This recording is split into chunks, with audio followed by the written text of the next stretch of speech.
So the class is being recorded, and my name is Dr. Sam Abdul Jalil, and this is EA300B. This is the class that we should have taken early on today, but because of your meeting with the dean, we postponed it, and now we're doing it. Okay, so what is it that we're doing? Last time, I think by mistake, I did voices in the park. I stand corrected. The nice thing about me not doing the right picture book is that it gave you some insights, so that when we talk about the Tale of Peter Rabbit, you can always make those lovely comparisons between the two picture books. So it was, some kind of blessing in disguise, like they say. So we're doing the Tale of Peter Rabbit, and the Tale of Peter Rabbit is a household classic. And I don't believe that any that there is people who are not familiar with the tale on different levels. And you either read it as a child, or you may have had it read for you, or perhaps because you have ears enough, you heard about it, the story, and especially because it involves bunnies. Unlike mice, we love bunnies. For the most part, we love bunnies. We don't like mice, but we love bunnies. So if it's about bunnies, and if bunnies are involved, we normally uh, and find them interesting and appealing. So building on that, I would like people to come to the mic and tell me. First of all, I would like you to raise your hand and tell me whether you have read the Tale of Peter Rabbit at any point in your life. The Tale of Peter Rabbit, does it ring any bells? Tale of Peter Rabbit, everyone? No? And I'm saying that it's a household classic, and everybody. Oh, it's the Yeah. first time for me to know No, that's okay. a tale. Yeah, that's interesting. Yeah, Hessa. Nice. Anybody else? I mean, any kind of familiarity, any level of familiarity with the Tale of Peter Rabbit? That's fine. I'm not judging. I'm just asking. I would like to tap into what you guys already know.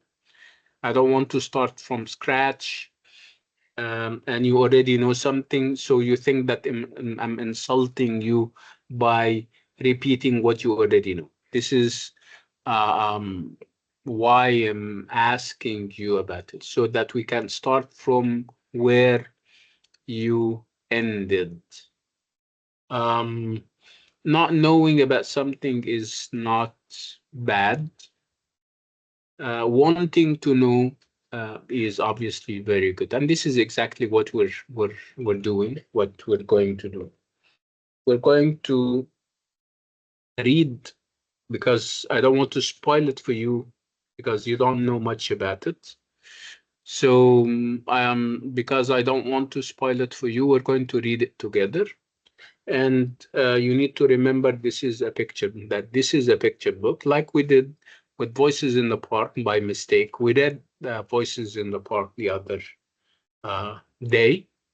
And before talking about picture books, we said that picture books are, um, kind of different in the way we approach them. They are not novels in the way that Tom's Midnight Garden was. Obviously, the experience is different, and the way ahead with them is obviously different. With picture books, because they are picture books, you have this kind of marriage between the text and the picture, and we keep saying that they are not separable in any way, and separating them and acting as if you don't see the pictures would be obviously an enormous mistake, because pictures, make no mistake about it, informs the discussion.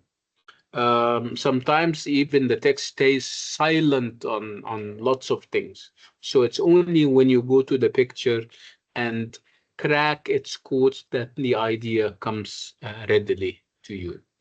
So again, the idea of overlooking the pictures is not uh, a choice.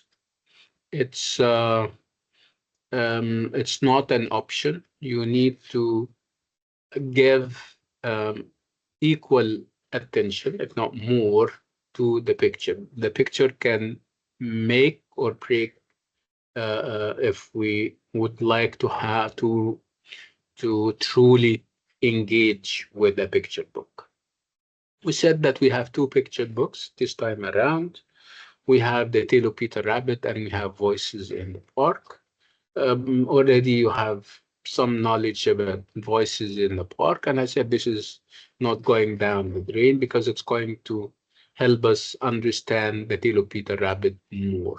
It's always good to make comparisons between things. So it's the tale of Peter Rabbit. Um, so when I say it's a tale, let's try to unpack the title. I think I have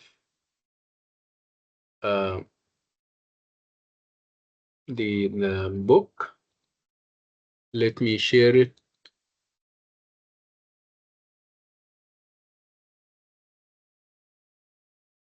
Okay. So this is, can you see that? Hello. Say yes. Yes, you can see. Yeah, good. So this is the cover page, and this is the title of the picture book. It's The Tale of Peter Rabbit. So let's, like we always do, we start off by unpacking the title, The Tale of Peter Rabbit. So we're going to start with the obvious. Peter Rabbit is a proper noun. It's a name of a human being. So is it a human being the that the title is about? This is something that we're going to find out about later. Let's perhaps focus on the word tale. When I say the tale of, so it's a tale. So, what does the word tail invoke at the back of your mind when the word tail is dropped? What comes to your mind? What ideas and associations does it trigger at the back of your minds, if any? Come to the mic and share. We're not judging. That it is not real. It's not a real story. Well, yeah, yeah, partly this is what I wanted, yeah, but I wanted something else. The idea that you're trying to say that it's fictional, right? It's not real. Yeah, okay, that's fine. What else? When I say tale, it tells you, yeah, go ahead. Yeah, Rima. Um, I understand the story is about a small rabbit called No, and Peter. I don't want you to listen. I don't want you to tell me the story yet.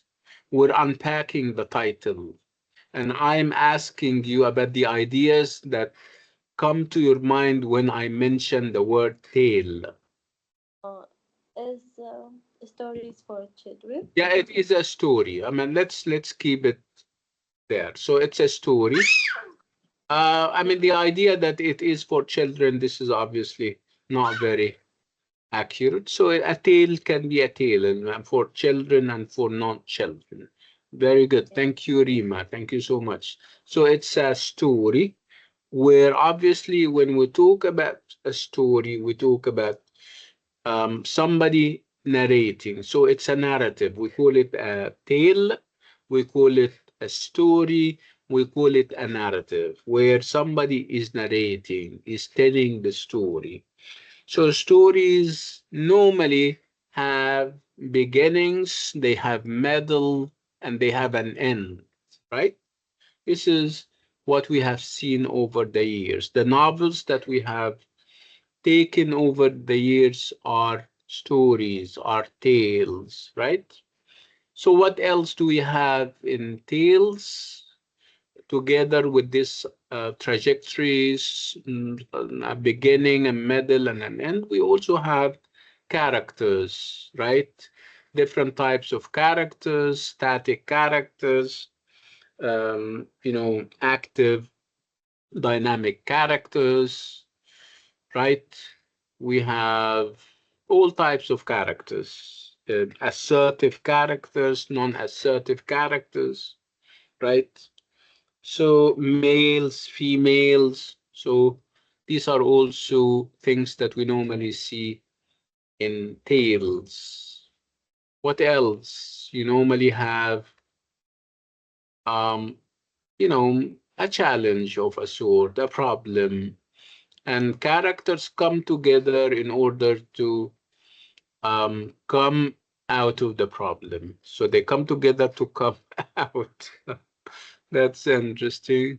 So you have complications, you have a challenge, and those different characters are grappling with that challenge. The challenge can take the form of an adventure that the character embarks on, where there is this journey of knowledge, where you start off not knowing about lots of things, but you end up knowing lots of things. And this is the trajectory that we have even detected in Tom's Midnight Garden, because at its core, Tom's Midnight Garden is a tale, is a story. Okay? So when I say the tale of Peter Rabbit, so we're expecting, without reading the tale of Peter Rabbit, we're expecting a story. We are expecting, trajectory where we have a beginning, we have a middle, and we have an end to the story. We expect to have characters, of course, males, females, dynamic, assertive, non-dynamic, passive, and of course, we expect setting is time and place, and time and place are very important, and obviously they make all the difference. um, a setting in the countryside is obviously different from a setting in the city or in town.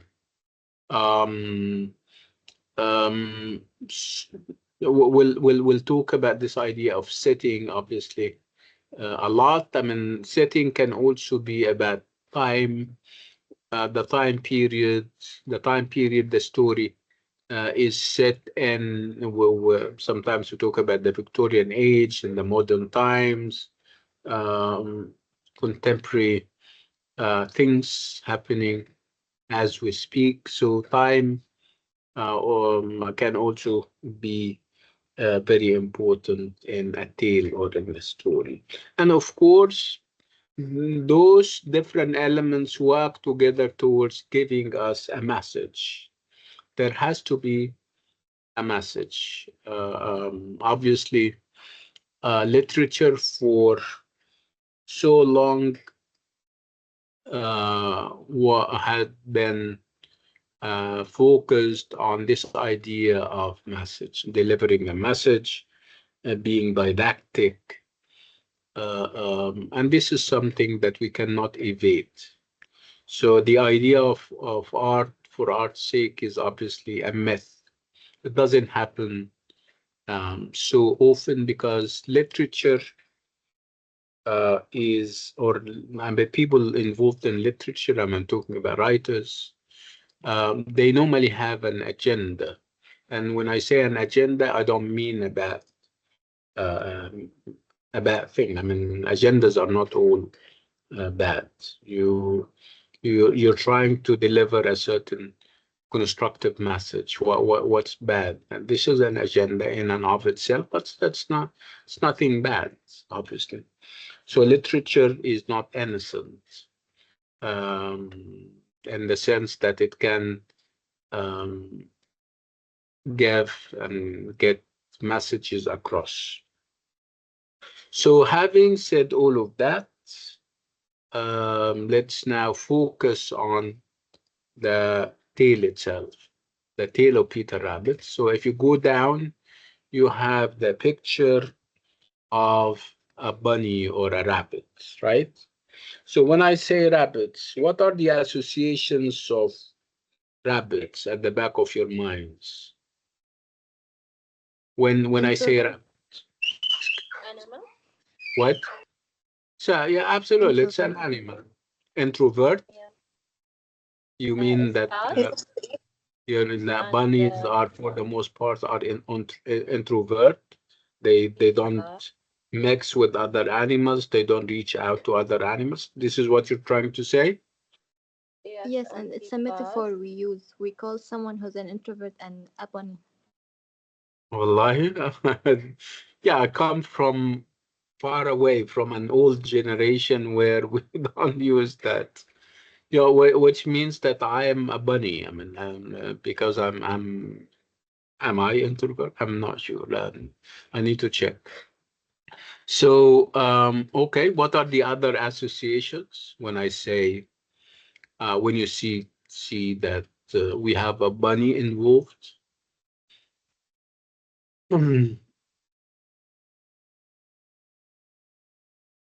What did we say the other day? We spoke about this anthropomorphism. Remember, when you give animals human qualities and human attributes, can you see any of that happening in the picture that you have? Of course, he's wearing a jacket. Yeah, the fact that the bunny is wearing a jacket, yes, absolutely, and it's not moving on its four, right?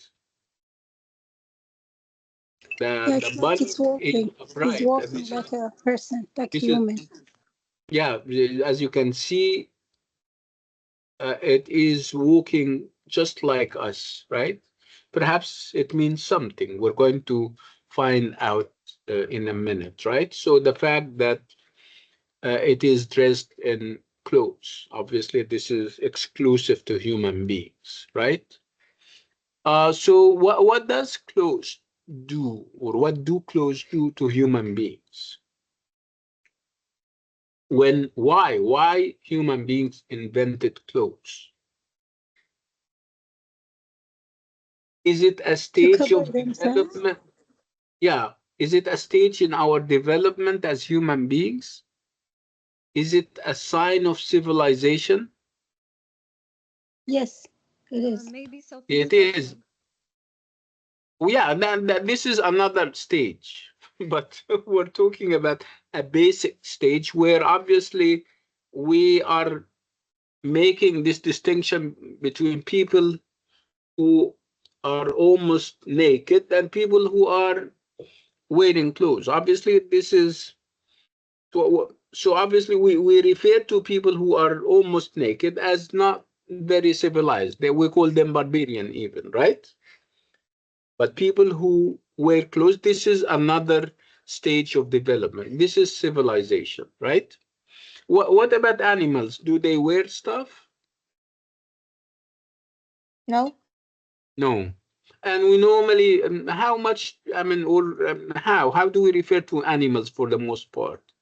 Except for pets. I know pets are very civilized and you keep them at home, right? No, I'm not talking about animals at home. I'm talking about animals in the wild. Are they civilized? Are they domesticated? Because obviously domestication is about you know I don't know, controlling and you know teaching those animals to behave in a certain way. So obviously you're giving them a bit of your civilization. So again, animals in the wild are not obviously so civilized, right? So when you give an animal like this bunny, by the name, his name is Peter Rabbit. When you give uh, Peter Rabbit clothes, obviously you mean something, right? So you have given him clothes, and obviously you meant something, and then at one point you strip him of those clothes. Why? Why would, if stripping him of those clothes is a sign of what? Showing his true colors. Yeah, showing his true color, and also perhaps you're saying that he, depending on how you interpret it, it can be going to our natural state. Obviously, when we were innocent and life was easy and honey and milk, and right, you can also interpret it differently by saying that if you strip somebody of his or her clothes, obviously this is lack of civilization. You're stripping him of an element of civilization, right? We'll talk about that as we proceed. Yeah, somebody wanted to say something. Come to the mic. I think he wears a jacket because look like a little boy makes him more human. Like that's right. I'm not sure I can hear you, Yani, very well. I mean, he wears jacket because he look like a little boy. It makes him more human for children, and the children understand the story, right? Yeah, okay. That's fine. Yeah. Okay. Now, now, let's go to the book. We're going to read it together, like I said. And like I said, books are full of codes. And our job is to try to crack those codes. The codes can be a word or a number of words, obviously, and codes can be also pictures. This is especially so when it comes to picture books.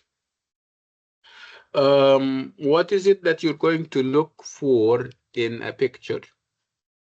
Obviously, you're going to look at the colors, and color symbolism is all over the place. If I mean, red would mean something, yellow would mean something else, blue, black, white. You would look also at um, the backgrounds. What kind of backgrounds are they? Also plain, colored, colorful, dark. Whether they are also portraits of people or landscape, they can also make all the difference. And you need to also look at the characters and how those characters are portrayed, whether they are small or big, and also whether they are small or big in relationship to each other, how they are portrayed in relation to each other. uh, Look at where those characters are on the page. Are they on the margins, in the peripheries, or are they central or in the center? Again, they can tell you something about this or that character, how powerful, or perhaps the lack thereof the character is. You need to also look at the expressions on the face. They can also tell you a great deal. I mean, look at, yeah, characters and how they are dressed, whether they are facing each other or perhaps turning their backs on each other. Um, so these are things that you need to think of while flipping through any picture book. Again, reading a picture book is not as easy as people may think. If you have like 40 or 50 pages, and half of them are pictures, this does not mean that they are easy. They are full of meaning, they are pregnant with ideas, and it's you who are supposed to crack the codes and uncover the secrets. Let's start reading. I'm going to flip through the picture book, and I would like you to focus very well. And if you have a pen or a pencil handy, you can jot down notes. You can take down notes. Let's do it. So this is the first page, The Tale of Peter Rabbit. And this is obviously the title. That was the title, and this is the name of the author. It's Beatrice Potter. And this is the authorized edition because there is a story behind it. Because when Beatrice Potter started, finished it, obviously uh, she didn't mean for it to be a book. It was a number of drawings that she put in a, she made a collection of those drawings and she gave them to as a gift to the boy or the son of I think somebody she knows, a woman. And then after a while, the idea of putting them together in a book came to her. She kind of asked her friend to bring back the collection, and she started to, um, look for a publisher. And obviously, that kind of writing was not very popular. She was not met with success at the beginning until she settled on a publisher. So you will have different editions, but one single authorized edition, the edition that we're using. Let's do it. Yeah, we'll start reading and looking at the pictures.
This is the end of it.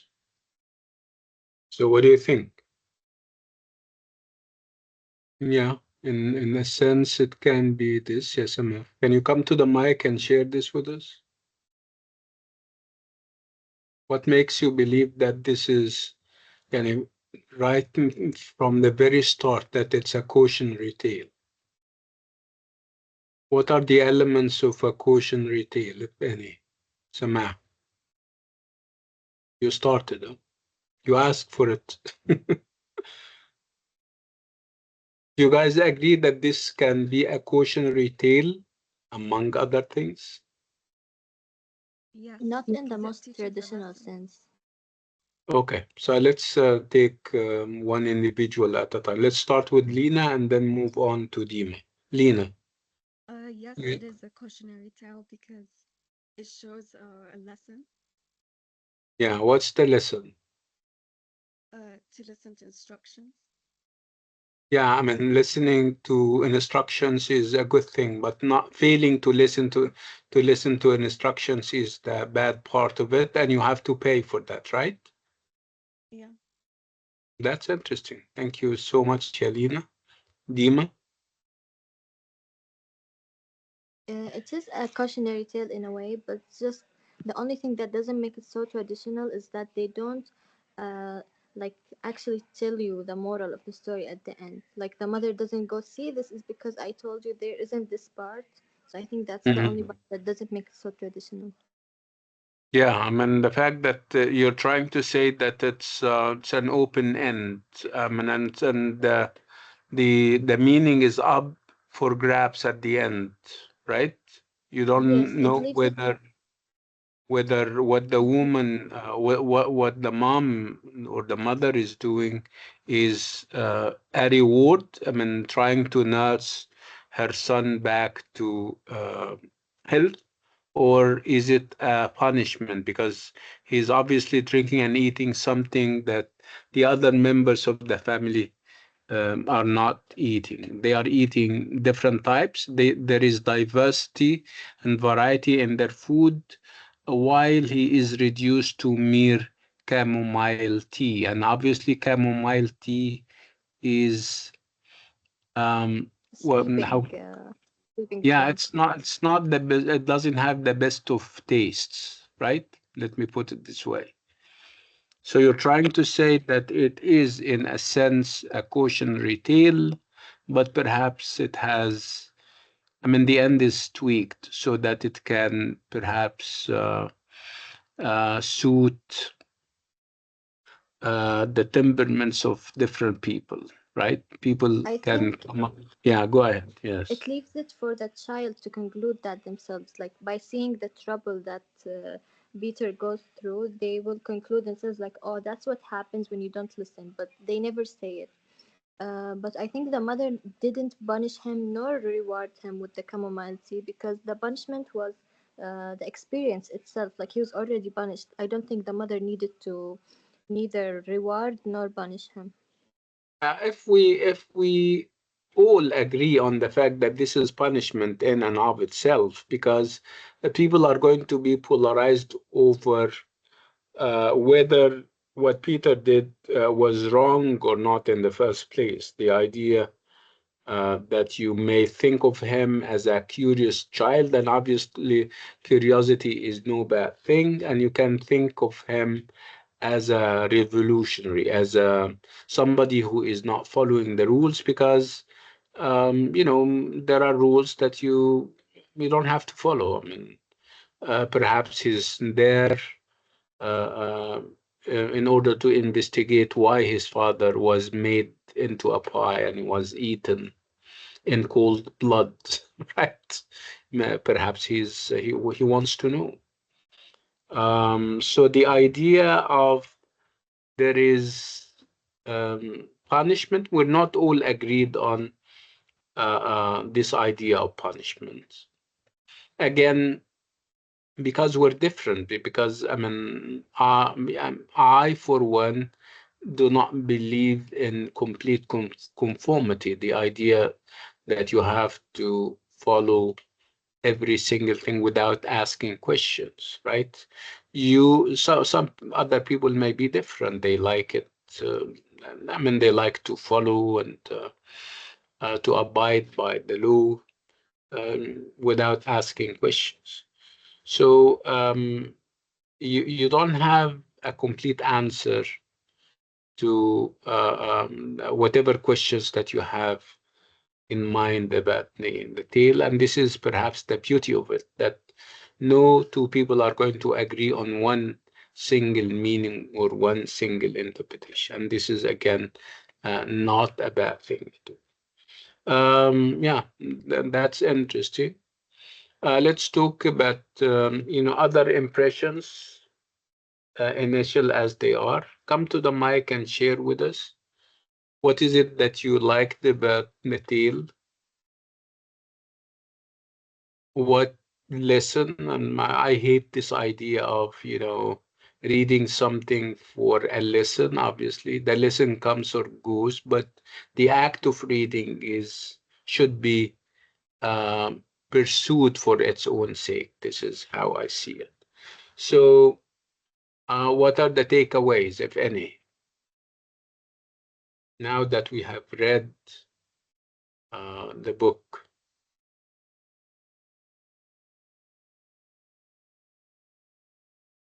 I think Peter is brave but careless.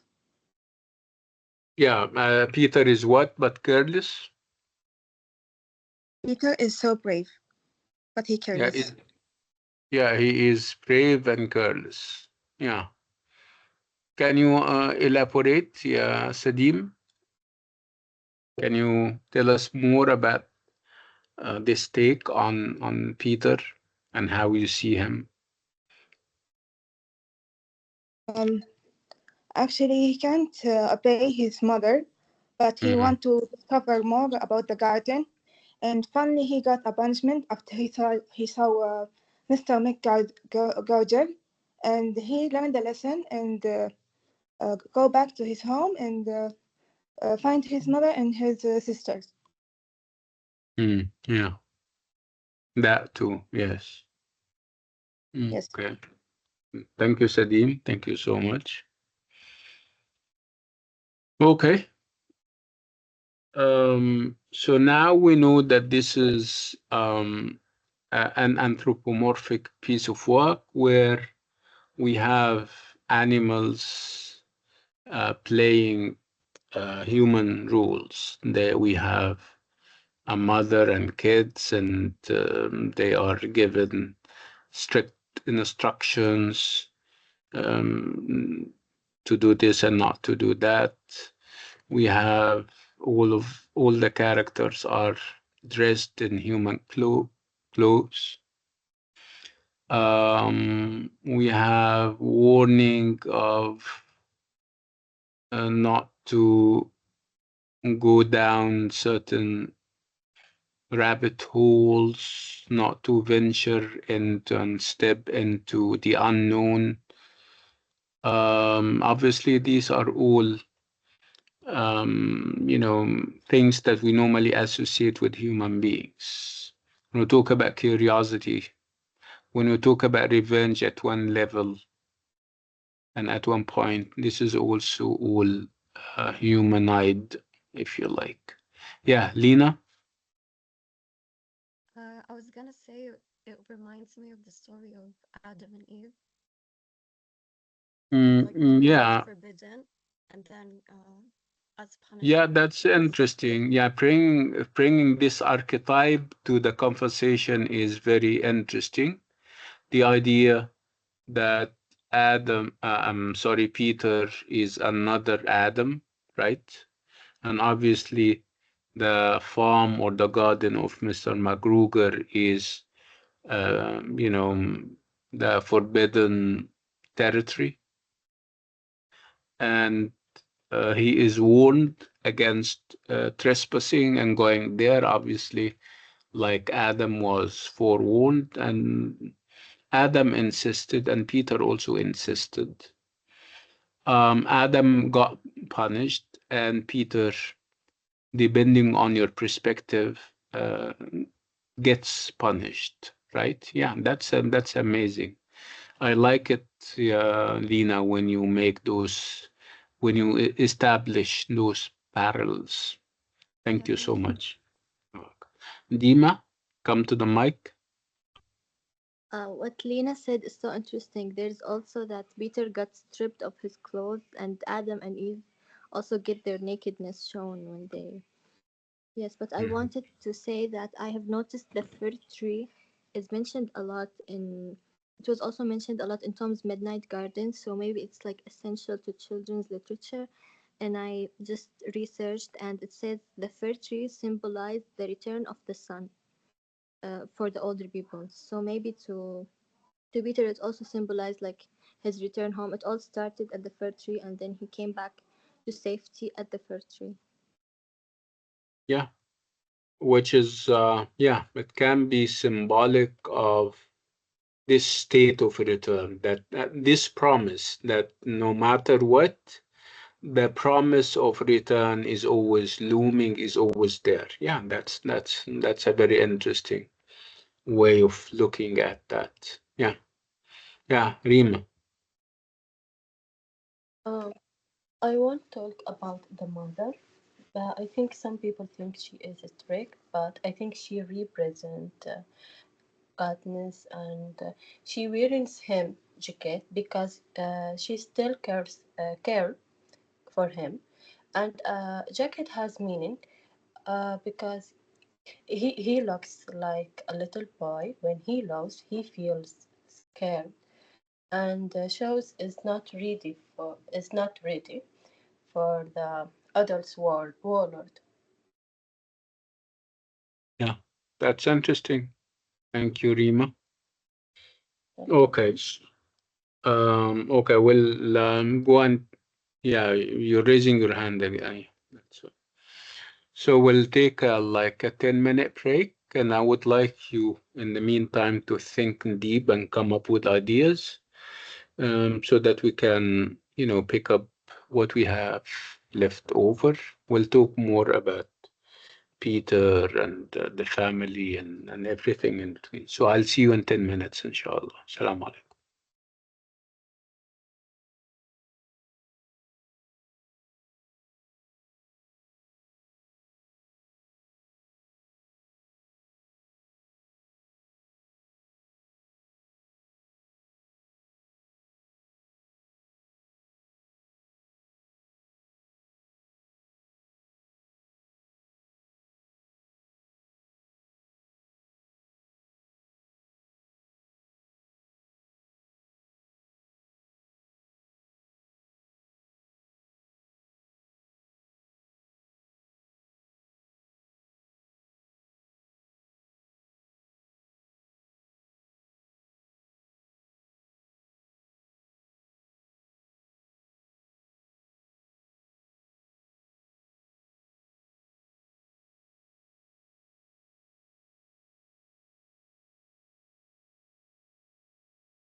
Hello, can you hear me?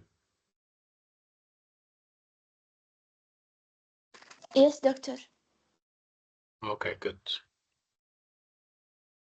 So back to the tale of Peter Rabbit. Um, for those who joined us يعني, يعني recently, those who were not with us right from the very start, we have read the tale of Peter Rabbit together and we started discussions and obviously it's very rich and we have spoken about lots of things. Actually, these are threads that we can develop. Uh, they can evolve and develop. They are not very coherent yet. I'll leave you to think of them. I would like you also to go back and read the book and try to kind of tighten the loose ends, the ideas that we have, kind of explored. So it's the tale of Peter Rabbit. Again, it's typically it's a tale where you have characters, male and female, assertive and non-assertive, adventurers and non-adventurers, people maintaining or trying to maintain the status quo, and people trying to challenge this kind of status quo. Transgression, if you would like to consider that transgression, not following orders, not following rules. You can take this to the next level and talk about archetypal examples. Somebody spoke about Adam and Eve, and this idea of disobedience, right? Some people spoke about the end of the picture book and whether chamomile tea served to Peter is a punishment or perhaps a reward or perhaps none of the above. It's a sheer act of human kindness. Somebody is sick and we're trying to nurse him back to health, and obviously medicine and medication is not always sweet, right? So lots of ideas, as you can see, and this is the beauty of the tale. It can be simple, but like I always say, we're saying simple, not simplistic. Again, you bring your background, your ideas to the table, and you inform the discussion by those ideas. Whether Beatrice Potter thought of all those ideas, this is obviously, um, subject to debate. Obviously, not what we come up with in terms of ideas would have occurred to writers. Writers can be simple people like you and me. Perhaps the amount of scholarly, uh, um, ideas that we bring to the table, obviously, can be even beyond the writer himself. Um, so it's the tale of Peter Rabbit, anthropomorphic, like we said, where we have animals behaving like human beings, embarking on adventures, following orders or not following orders, trespassing and going beyond the boundaries set for them, and also the idea of who has claim to the land.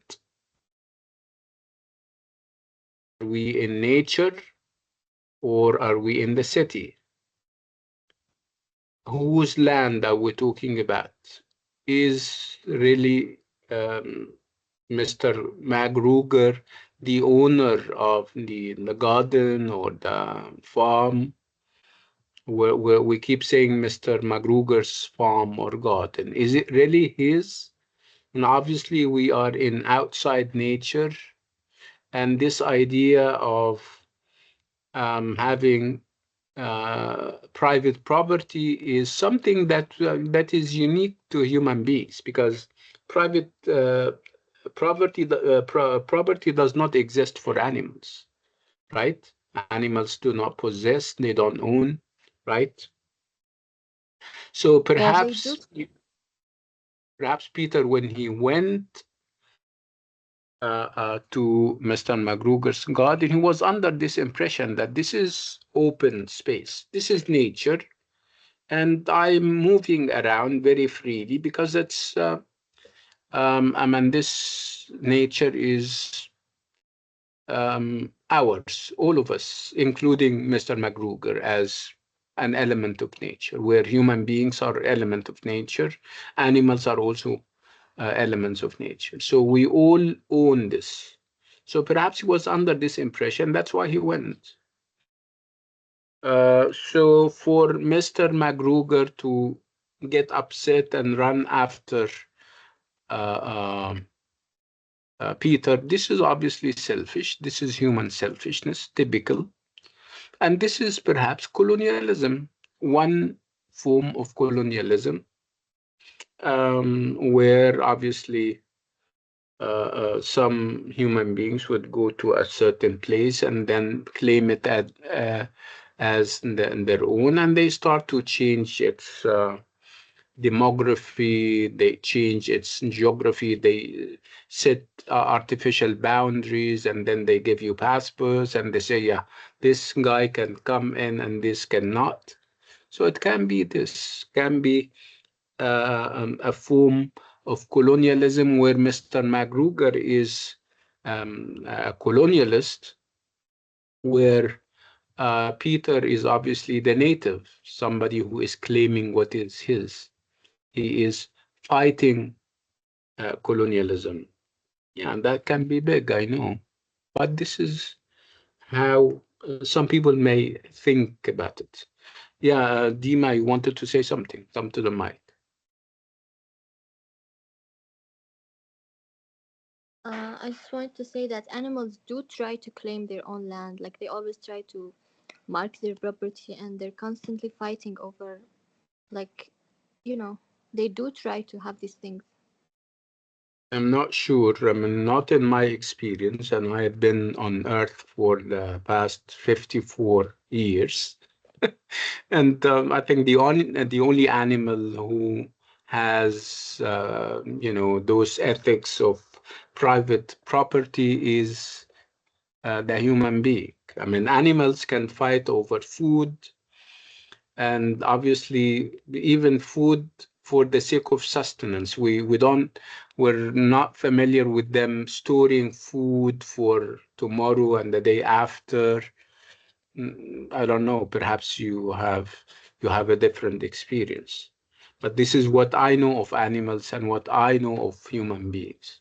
So human beings obviously are the only animals I know of who lay claim to lands, who come and tell you about settling and creating human settlements and grow food and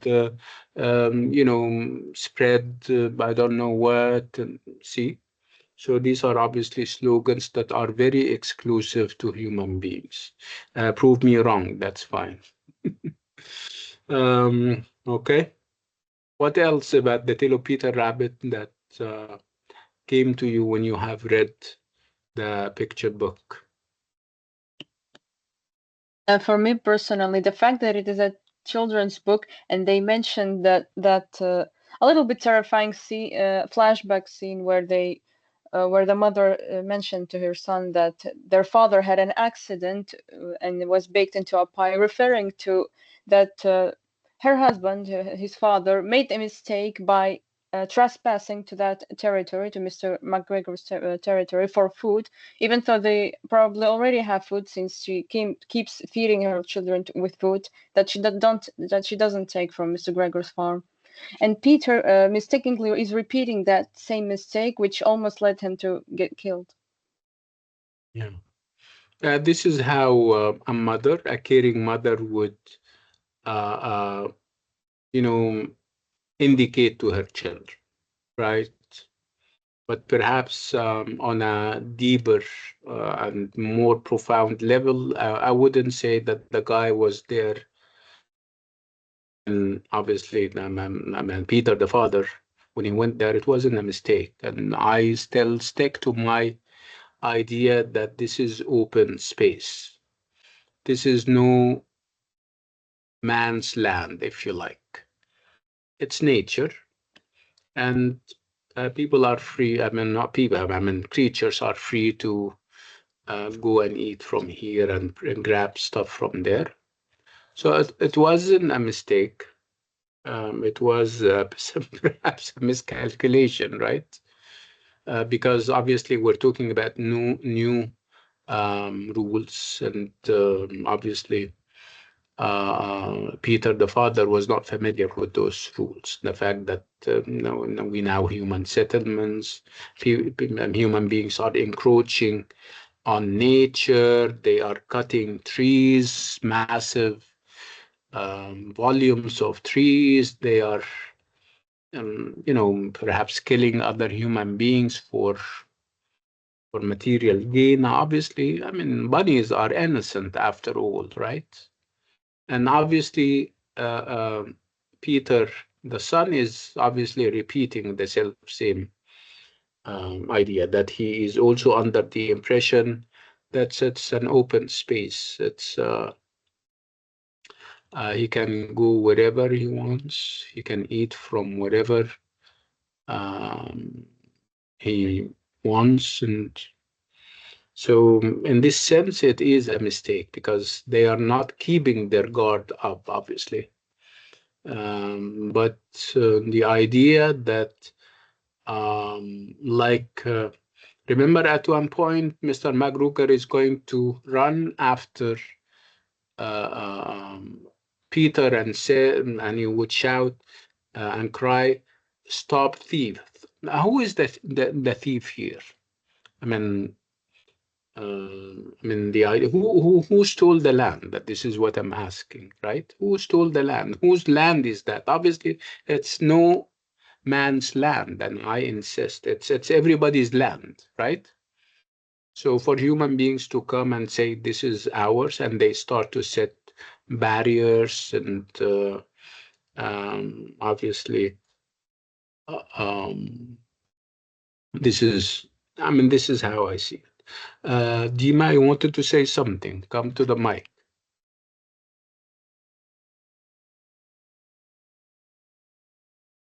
No, doctor, I only said I wanted to excuse myself because my quiz is in a little bit. I'm so sorry. That's fine. That's fine. No problem. Thank you so ربنا much, doctor. يعافيك. Good luck, Thank you inshallah. so much. Doctor, I have a quiz. Yeah, you have a quiz too, Sadim, right? Yes. Okay. يلا ربنا يوفقك. مع السلامة.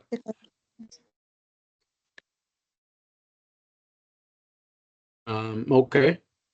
We can stop on this note and with this item. I would like you to think of all those ideas and try to develop them. And we're meeting again this week in the master class.